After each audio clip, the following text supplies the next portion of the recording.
Hey everybody. People always ask me, Manny, what tools should I be using for my Amazon business? Well, this episode is brought to you by helium10.com. These are the same tools I use to generate 6 figures per month with Amazon FBA. I get keyword research, product tracking, listing optimization, search term tracking, account monitoring, and a lot of other brand new money pulling tools that are going to be released to Helium 10 members on a regular basis. If you're going to grab any tools, check these out. Seriously, get a massive advantage with the tools that top sellers are using right now. Okay, and they're all in one place. Some tools and services will have a user cap, so get in there as quickly as you can. That's helium10.com, helium10.com. Warning, the following podcast has been classified as insanely lucrative. Listener discretion is advised.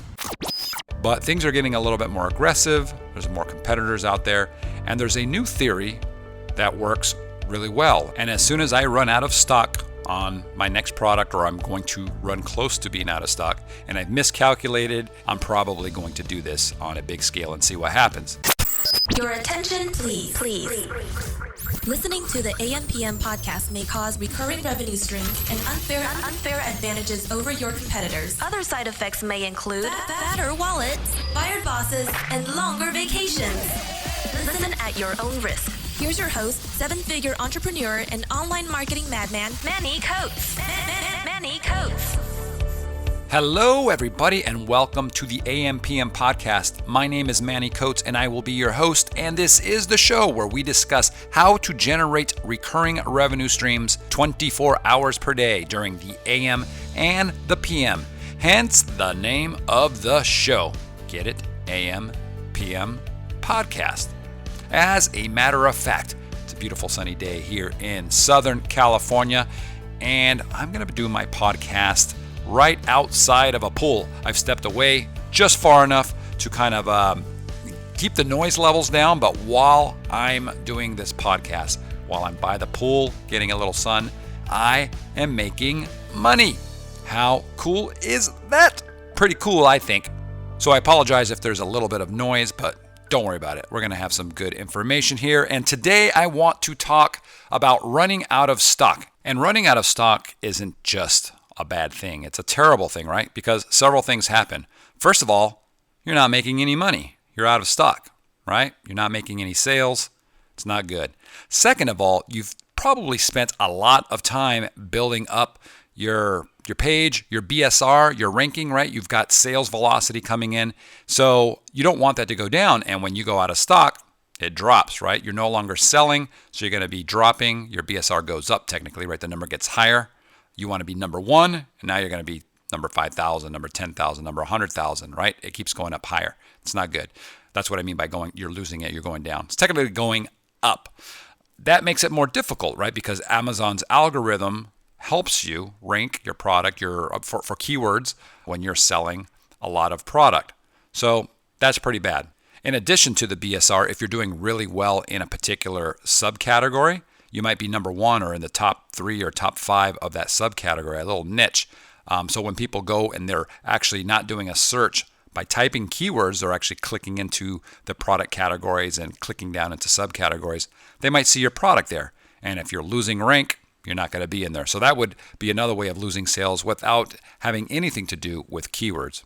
And then one of the most terrible things that has happened to me when I've run out of stock is that I have hijackers that take over my listing. And they're sitting on my account already, right? I just probably didn't notice it. And then as soon as I go out of stock, boom, they're in there. They get the buy box because I'm no longer selling. So they move in. And then people get these counterfeit products that are similar, but not the same as my product. And when people hate what they got, they say it's not the product they ordered. What do?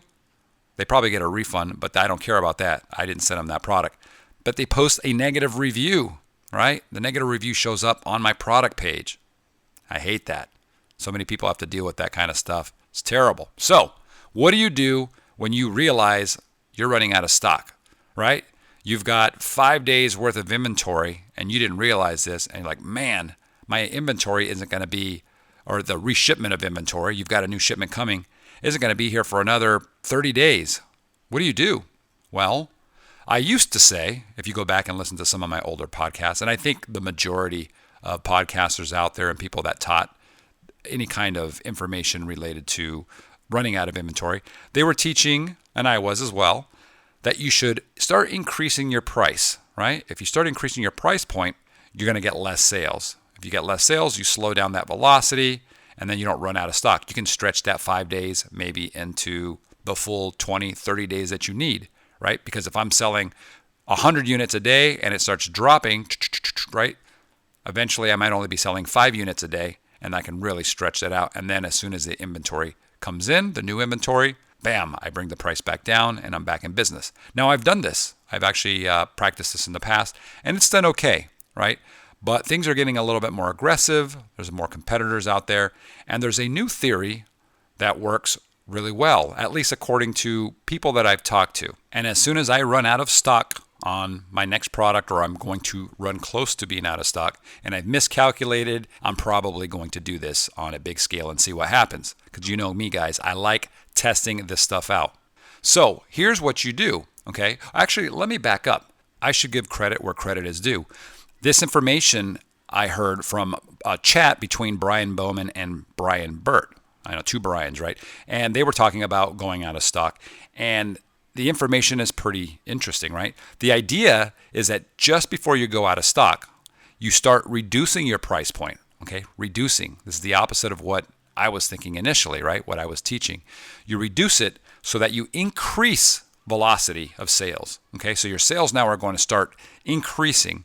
And then you do this over 2 or 3 days, okay? So that you're, instead of trying to stretch out 5 or 6 days into, 10 to 20, 30 days, you're going to take those 5 or 6 days of inventory and try to get rid of them in 2 or 3 days, okay? So you're going to bring that price down.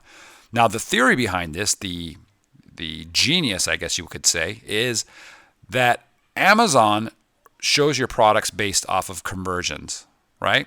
If you have really good conversions, your sales are good, Amazon wants to show your product instead of other people's products. That's why when people lower their prices, their sales go up, and they usually show up in the rankings better than products that are more expensive. Not always, but typically that's the way it works.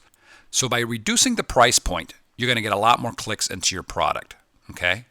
A lot more clicks. Your conversion rate should also go way up, right? It makes sense. If you have 100 people that click into your product page at $30, and then you have 100 people that click into your product page at $15, you should have a lot more people buying, converting at that $15 price point. So as you bring your price point down, your conversion rate goes up, and your sales velocity, the number of sales that you actually have, has also gone up. So now Amazon is thinking, wow, this product is fantastic. Whatever kind of magical pixie dust they sprinkled over this product is really paying off. So we're going to start showing this product a lot more. But the problem is you run out of stock.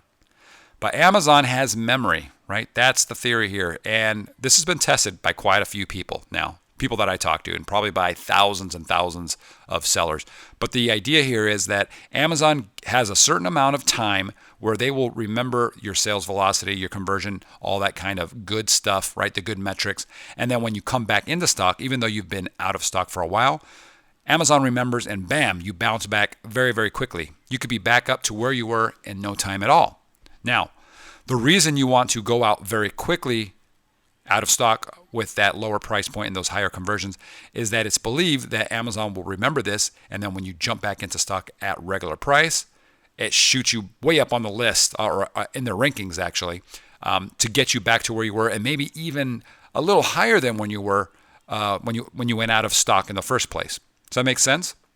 So it's a really interesting theory. You lose a little bit of money at the very end because you're reducing your price point. But when you come back and you've got crazy amounts of stock, now you're back in business.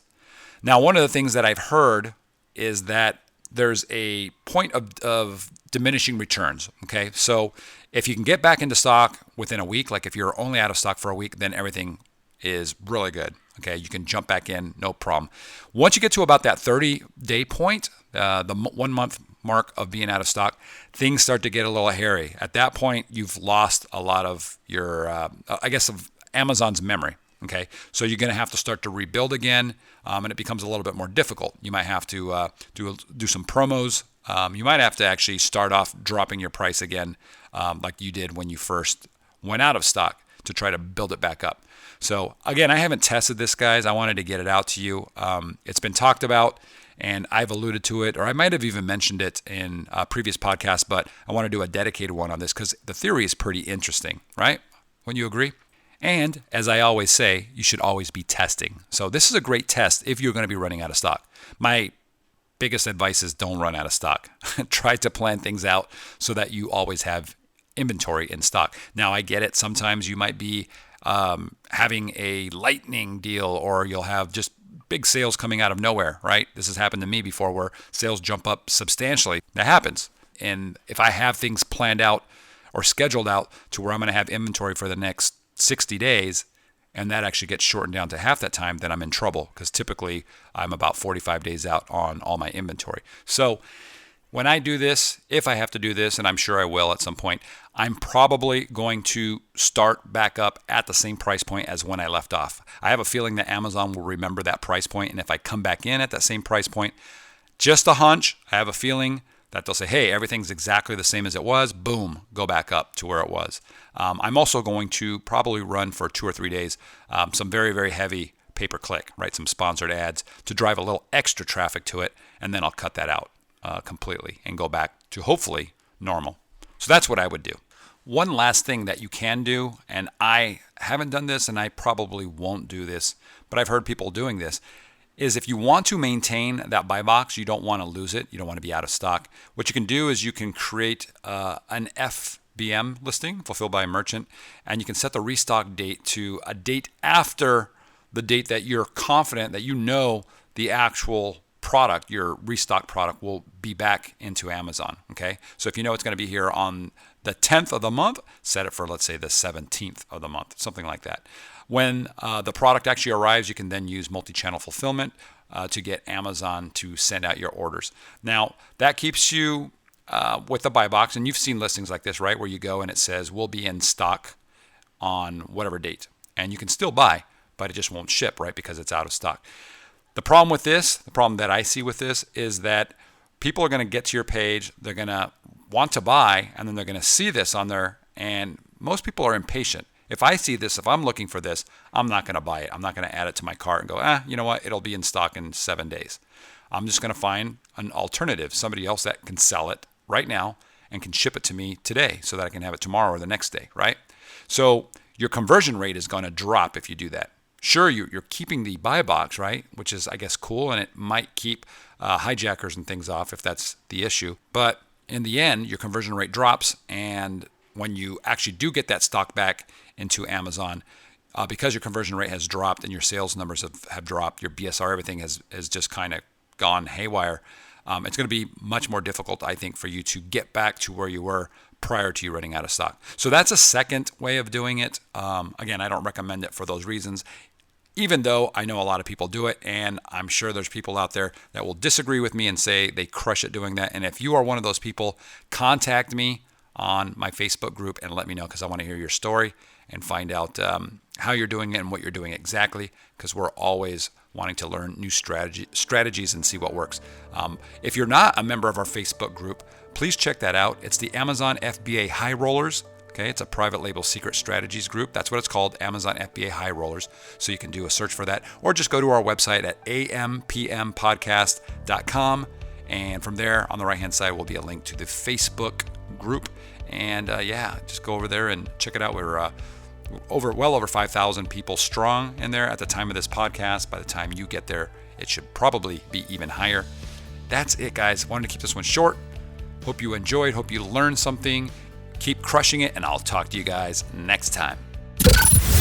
You've been listening to the AM/PM podcast hosted by Manny Coates. For more information, insider tools, and to get the resources mentioned in this episode, visit ampmpodcast.com.